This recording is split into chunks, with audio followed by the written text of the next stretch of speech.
अच्छा,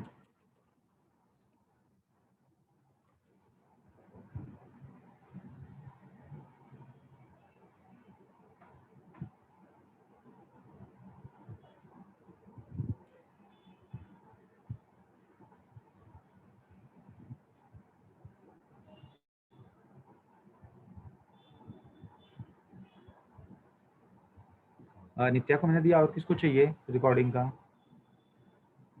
आकांक्षा को नहीं हो रहा है, आकांक्षा का नहीं दिखा रहा है। मेरा नहीं दिखाएगा सर, मैं मोबाइल पे हूँ। ओके, और किसी को चाहिए? Okay, so I only give the ये नित्या, ठीक है, बाकी का तो यूट्यूब पे अपलोड हो जाता है, तो you can see on the YouTube. Okay okay, so अभी चालू करते हैं फर्टिलाइजेशन। तो fertilization is nothing but that is the perforation of the what, perforation और penetration of sperm to ovum. Okay, तो सबसे पहले क्या होता है? तो सबसे पहले कौन सा प्रोसेस होता है? सबसे पहले जो प्रोसेस होता है, that process is called the coitus. क्या बोलते हैं उसको? Coitus. The process is called the first process, which is the very first process. This is called the coitus. What is the coitus? Sexual intercourse. Sexual intercourse. Yeah, coitus means that is the sexual intercourse will take place. And after the coitus के बाद क्या होगा? Insemination. coitus के बाद insemination होगा, ठीक है?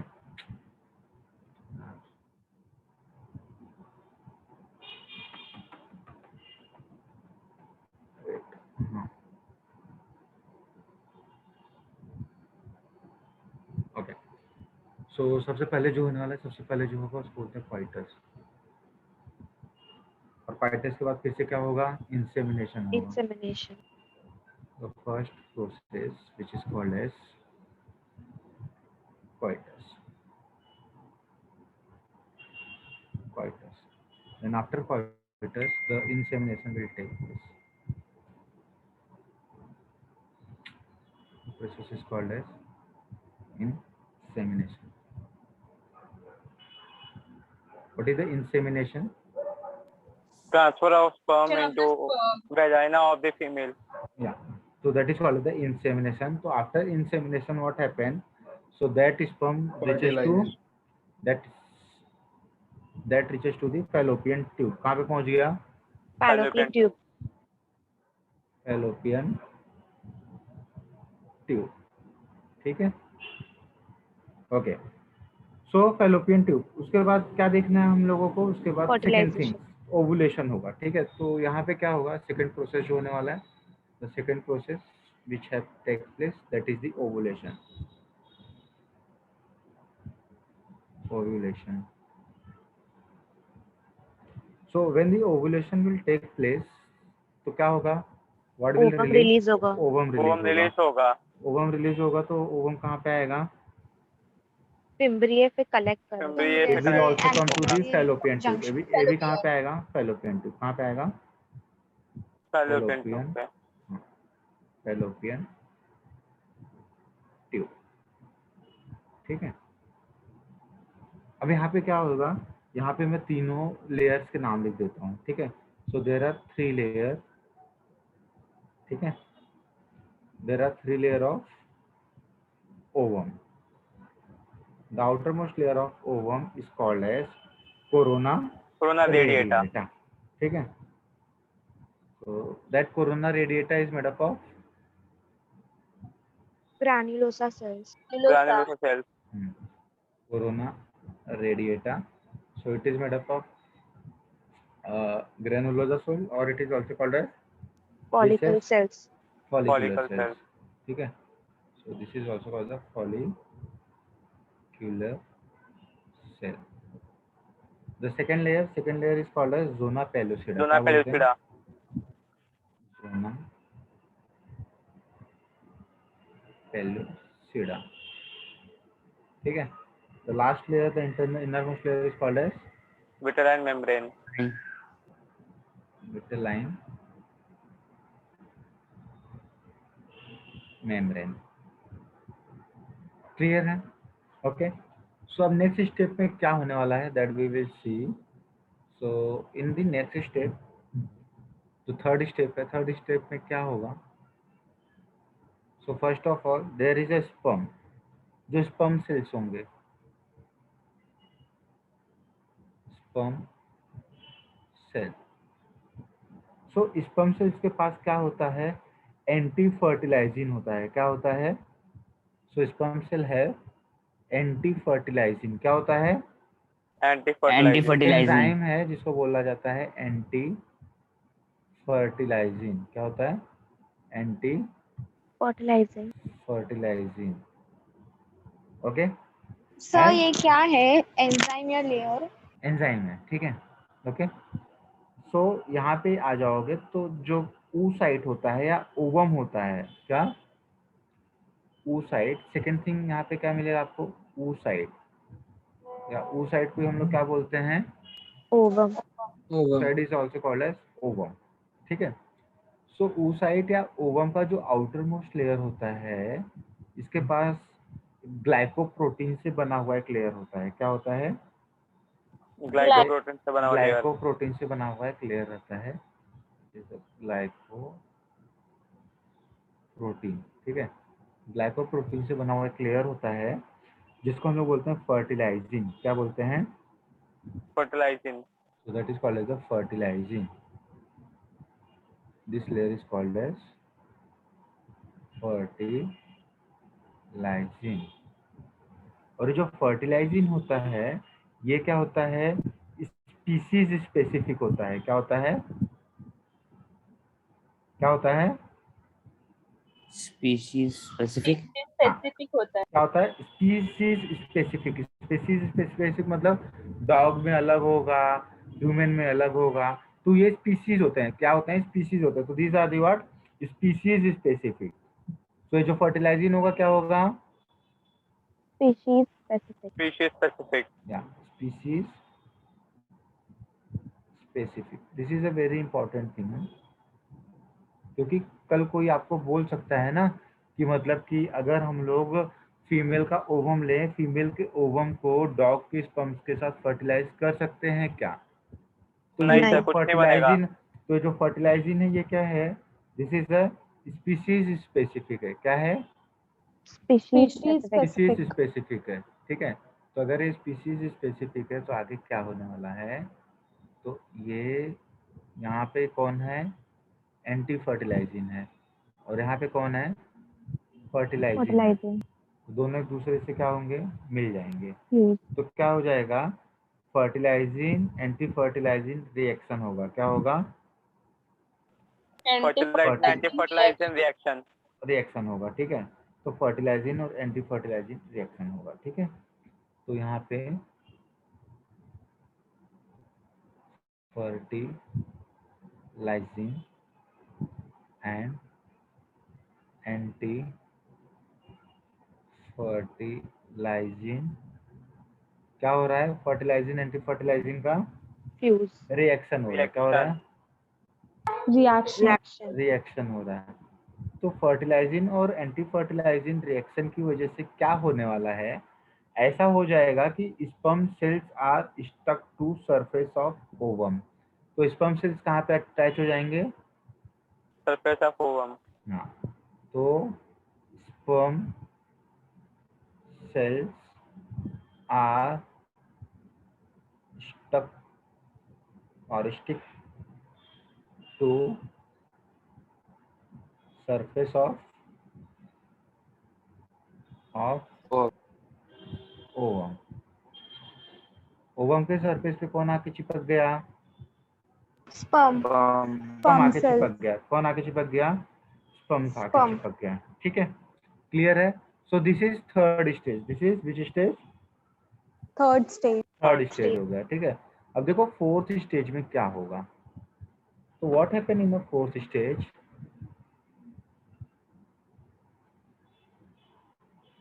Fourth stage में क्या होता है? स्पर्म है, ओवम है। कौन है?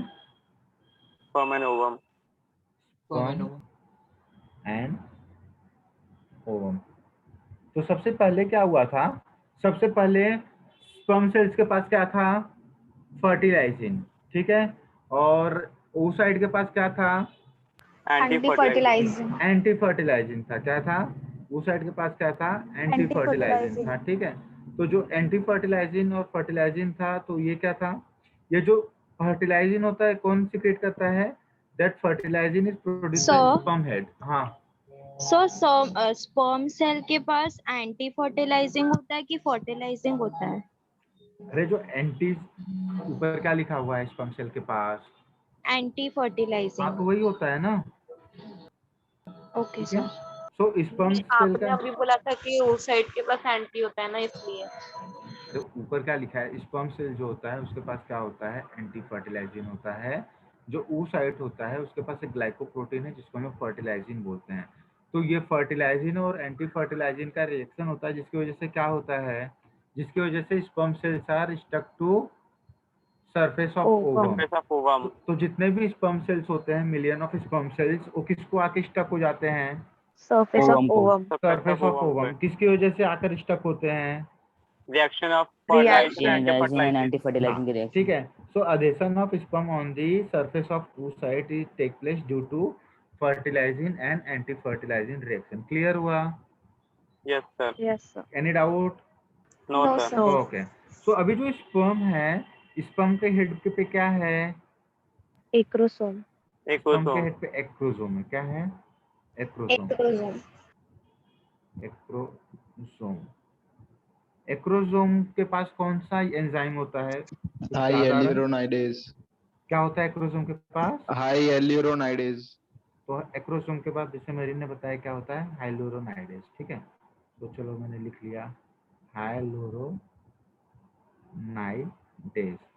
अगर किसी के लास्ट में एज आ गया तो क्या होगा, Enzyme. एंजाइम। एंजाइम होगा। चलो अच्छा है, इतना आप लोगों को पता है। ओवम है, ओवम का जो आउटर मोस्ट लेयर उसको क्या बोलते हैं, Corona radiata. Corona radiata. Corona radiata. तो जो कोरोना रेडिएटा है, तो कोरोना रेडिएटा कौन से सेल से बना हुआ है, Granulosa cells. Granulosa cell. Granulosa cells और the Follicular cells. Follicular cell. तो मैंने आप लोगों को बताया था, ये जो फॉलिक्यूलर सेल्स होते हैं, दे आर ग्लूड टुगेदर, मतलब they are glued together to और each other, glued each other with the help of hyaluronic acid. Hyaluronic acid. कौन सा एसिड, हाइलोरोनिक एसिड, ठीक है। तो हाइलोरोनिक सर एसिड। आपने क्या बताया था ये हाइलुरोनिक एसिड के बारे में? ये हाइलोरोनिक एसिड एक फेविकोल है। क्या है, फेविकोल है, जो किसको चिपकाता है, कोरोना रेडिएटा Follicular को एक दूसरे को चिपका के रखता है, ठीक है। क्लियर है? Any doubt? Yes. Any doubt? No sir. No, sir. Clear है? अभी आप मेरे को बताओ, ये जो हाइलोराइडेज है ये किसको हाइड्रोलाइज करेगा, उसका नाम ही क्या है ना, उसका नाम क्या है, अरे यार उसका नाम क्या है, हाइलोराइडेज है ना, तो किसको हाइड्रोलाइज करेगा, हाइलुरोनिक एसिड। Hyaluronic acid. हाँ। तो जैसे लाइपेज है, तो लाइपेज किसको हाइड्रोलाइज करता है, लिपिड को। तो वैसे हाँ, तो जैसे ही जो हाइलोरोनाइडेज है, that hyaluronidase hydrolyse the hyaluronic acid. किसको डाइजेस्ट किया, हाइलोरोनिक एसिड हाइलोरोनिक को। एसिड। हाँ, so that hyaluronidase hydrolysed or you can write digest, or you can say digest the which enzymes, किसको डाइजेस्ट किया, hyaluronic acid. Hyaluronic hyaluronic acid. Acid को, ठीक है। तो पहला काम हो गया अपन लोग का, Yes. we done our first work or not, हुआ ना। यस। चलो अब नेक्स्ट Yes, स्टेज sir. पे आ जाओ। नेक्स्ट स्टेज कौन सा है, फिफ्थ स्टेज। तो पहला हम लोगों ने स्टेप चढ़ लिया, पहला स्टेप चढ़ लिया मतलब हम लोगों ने किसको पेनिट्रेट कर दिया, कोरोना Corona रेडिएटा radiata. को, कोरोना रेडिएटा को। Corona radiata. अब देखो नॉर्मली क्या होता है कि जैसे ही कोरोना रेडिएटा को क्या होता है, इस कोई भी एक स्पर्म सेल्स है, जैसे ही कोरोना रेडिएटा को क्या करेगा, पेनिट्रेट करेगा। क्या करेगा, Penetrate. पेनिट्रेट करेगा। तो जो कोरोना रेडिएटा होता है, तो वहां से क्या होते हैं, एक एंजाइम्स निकलता है, जो एंजाइम्स पूरे ओवम को कवर कर लेता है। क्या कर लेता है, एंजाइम्स पूरे ओवम को कवर कर लेगा। so that the another sperm cannot penetrate the ovum. तो कितना स्पर्म पेनिट्रेट को ओवम, ये कितना स्पर्म ओवम को पेनिट्रेट कर पाएगा? How many sperm can penetrate? एक ही कर One. पाएगा One. कर पाएगा। क्यों नहीं दूसरा कर पाएगा? क्योंकि Because of मेम्ब्रेन आ गया है। हाँ, so there is a hard membrane which covers what? Which covers, किसको कवर करेगा? ओवम। हाँ, which, हाँ तो which covers, ठीक है, जिसको हम लोग क्या बोलते हैं? Fertilization membrane. तो ये क्या करेगा? दूसरे स्पर्म की एंट्री को क्या करेगा? अवॉइड करेगा। ठीक है, वो चीज मैं बताता हूँ। पहले हम लोग देखते हैं कि एक स्पर्म कैसे पेनिट्रेट कर रहा है। ठीक है, चलो अब ये हो गया। अब नेक्स्ट क्या हुआ? नेक्स्ट फिर से आ जाओ स्पर्म। नेक्स्ट क्या आ गया? स्पर्म। और यहाँ पे आ गया ओवम। अब दूसरा स्टेप किसको पेनिट्रेट करना है अपने को? Zona zona pellucida. Pellucida. Zona Zona pellucida. pellucida. तो यहाँ पे कौन आ गया? Zona pellucida. ठीक है, नेक्स्ट स्टेप पे आ गया जोना पेलुसिडा। ठीक है, अब जो स्पर्म है, स्पर्म्स के पास एक दूसरा वेपन है। दूसरा वेपन का नाम क्या है? Zona lysine. क्या नाम है? Zona lysine. एंजाइम। हाँ, जोना लाइसिन। ठीक है, जोना लाइसिन का दूसरा नाम क्या है? एक्रोसिन। क्या है? Acrosine. रुको मैं इसको अच्छे से लिख देता हूँ, नहीं तो आप लोगों को लगेगा पूरा एक ही नाम है। जोना, इसका नाम क्या है? Zona lysine. क्या नाम है? जोना Lysine. लाइसिन। लाइसिन। लाइसिन का मतलब क्या होता है? Break down. ठीक है, ब्रेक और डाउन। इस, हाँ, और इसी का दूसरा नाम क्या है? इसका दूसरा Acrosine. नाम है एक्रोसिन। क्या है? Acrosin. Acrosin.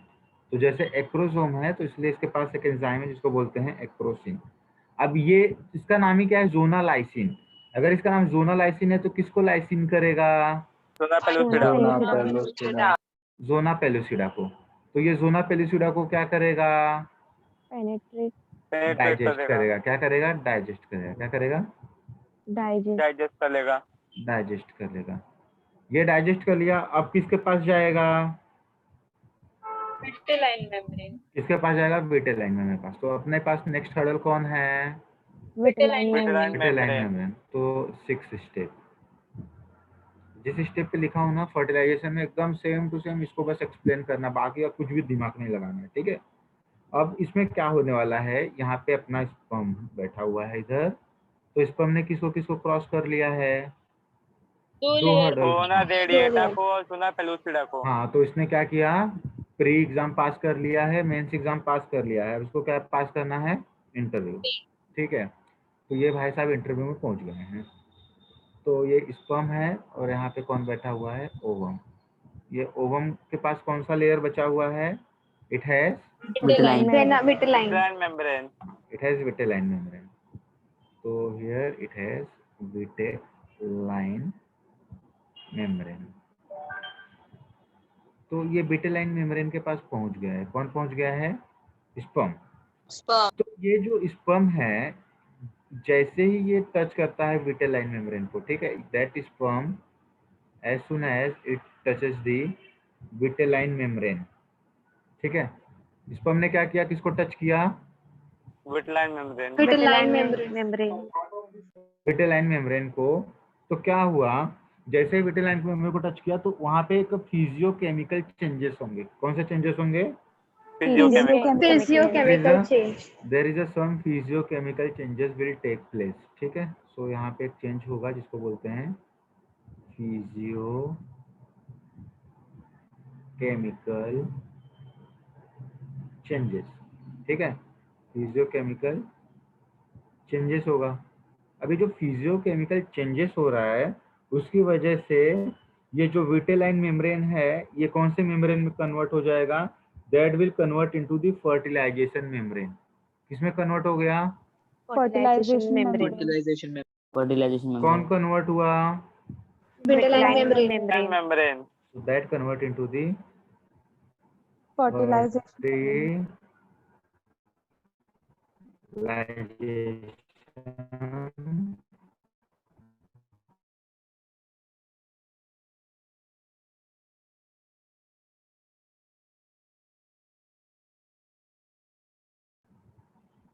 That fertilization membrane क्या करेगा, prevent the entry of other sperm.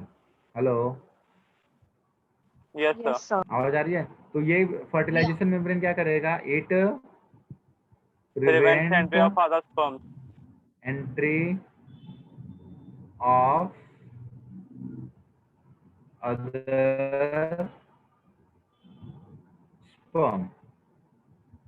तो देखो क्या होता है, बहुत सारे बायोलॉजी के बुक में आप लोग देखोगे तो बायोलॉजी के बुक में डायरेक्टली एक लाइन लिखी होती है कि एज सुन एज, जो मैंने बताया था आपको, as soon as the sperm penetrate the ovum makes a layer and that layer will not allow the other sperm to enter into the what, that ovum. So the only one sperm can penetrate the ovum out of that 360 million sperm। clear है? तो normally क्या हुआ था, other sperm मतलब देखो क्या होता है कि जो ओवम है ना, that ovum is surrounded by million of sperm. मतलब जैसे 360 मिलियन स्पर्म एक इजैकुलेशन में बाहर आया ना, तो 360 मिलियन में से अराउंड 30-40 मिलियन स्पर्म जो है वो कहाँ पे पहुंचेगा, ओवम के पास पहुंचेगा। And that ovum is surrounded by that much sperm. ठीक है, तो अब इतने मिलियन ऑफ स्पर्म उसके सराउंडिंग में है, तो सब लोग क्या ट्राई करेंगे, सब लोग पेनिट्रेट करने का। सबको पेनिट्रेट करने का ट्राई करेंगे। हाँ तो सब स्पर्म के साथ क्या होगा, सब स्पर्म लोगों ने ओवम के साथ मिलके क्या बनाया, फर्टिलाइजिंग एंटी फर्टिलाइजिंग रिएक्शन हुआ। तो सब स्पर्म किसको चिपक गए, सरफेस ऑफ ओवम। ओवम पे चिपक गए। ठीक है, फिर उसमें क्या होगा, उसमें बहुत सारे स्पर्म्स का जो हाइलोरोनाइडेज है, that try to hydrolyze the what, hyaluronic acid of what, corona radiata. Corona radiata के हाइलोरोनिक एसिड को इस पर पेनिट्रेट करने का ट्राई करेंगे। कौन ट्राई करेगा, हाइलोनाइडेज। ठीक है, हाइलोनाइड्रेट। हाँ तो यहाँ तक तो कोई भी पहुंच सकता है, मतलब प्री एग्जाम कोई भी पास कर ले सकता है, मेंस भी कोई भी पास कर सकता है। ठीक है, लेकिन जैसे ही इंटरव्यू में गया, मतलब क्या हुआ कि स्पर्म ने जैसे ही विटेलाइन मेम्ब्रेन को टच किया तो कौन सा चेंजेस हुआ, फिजियोकेमिकल चेंजेस हुआ। उसकी वजह से विटेलाइन मेम्ब्रेन किस में कन्वर्ट हो गया, फर्टिलाइजेशन ठीक है, तो ये फर्टिलाइजेशन मेम्ब्रेन में कन्वर्ट हो गया। कौन कन्वर्ट हो गया, विटेलाइन विटेलाइन मेम्ब्रेन। ठीक है, तो यहाँ पे मैं ऐसे लिख देता हूँ, that vitelline membrane convert into fertilization membrane. ठीक है, तो which prevent the entry of other sperm, मतलब कोई दूसरा स्पर्म उस पे एंट्री नहीं कर सकता है। ठीक है, जो कि किसको अवॉइड करता है, so that it avoid polyspermy, मतलब ढेर सारे स्पर्म